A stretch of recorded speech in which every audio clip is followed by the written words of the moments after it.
Part 1. Towards a Flying Star. Chapter 1. A New Hope. Last part. But whatever planet they were from, they were ordinary beings who came to New Hope as tourists.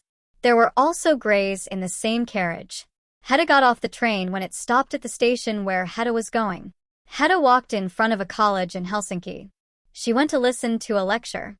At the college in question, some Greys are trained to become adoptive parents.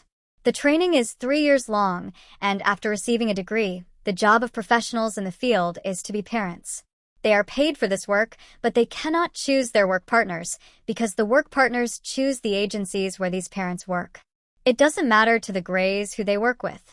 In fact, the lack of emotions for the Greys helps them live in harmony with each other. This also helps the Greys accept everyone as they are. Although the job description of adoptive parents includes teaching emotions, it is artificial and learned.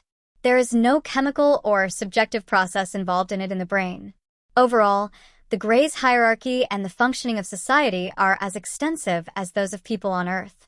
Everything is fine here, Hedda smiled. Hedda continued her journey to one of the elementary schools in the Helsinki area where a deliberate accident had occurred a week ago. Along the corridors, she looks for the school break room, where the children can play games, watch movies, or do almost any kind of lazy housework. On her way, Hedda hears the whispers of the children.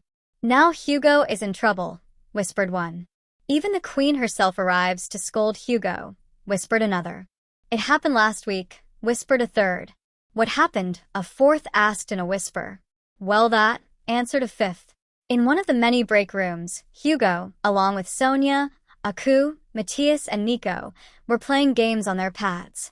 Hugo looked up from his game. "Queen, 7-year-old," Hugo said. "Hello, Hugo," Hedda said. "How are you? Is everything okay here?" Hugo's friends stopped playing and gathered around the Queen. "There should be more history lessons about Earth," Hugo said. "We have big gaps in the history of our ancestors." "School subjects are what they are," Hedda replied.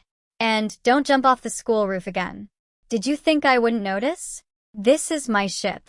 I know everything that happens in New Hope." She leaned forward, close to Hugo's face. "Everything." Hugo was startled and looked at his friends, who had suddenly started reading completely uninteresting subjects on their tablets. "Well, don't worry," Hedda said, straightening up.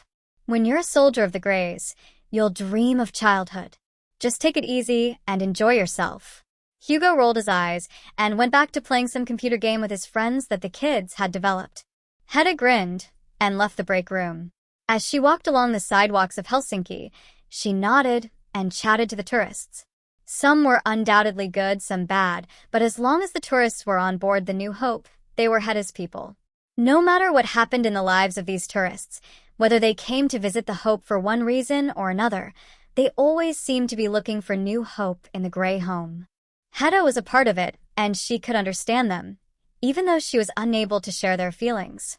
Hedda's leadership was not perfect, no government ever is, but Hedda's system of governance gave hope to the Greys, as well as to the tourists. It encouraged dreams, big and small. The New Hope had its faults, but in a dystopian space, things could be much worse. The New Hope worked exactly as she wanted it to. A metallic, well-kept world in the middle of nowhere. A warm and safe metal ball that kept the dark and cold void at bay. Hedda returned to the North Pole, walked into her domed chamber, took off her uniform, and went to bed. Everything is fine, Hedda thought, closing her eyes.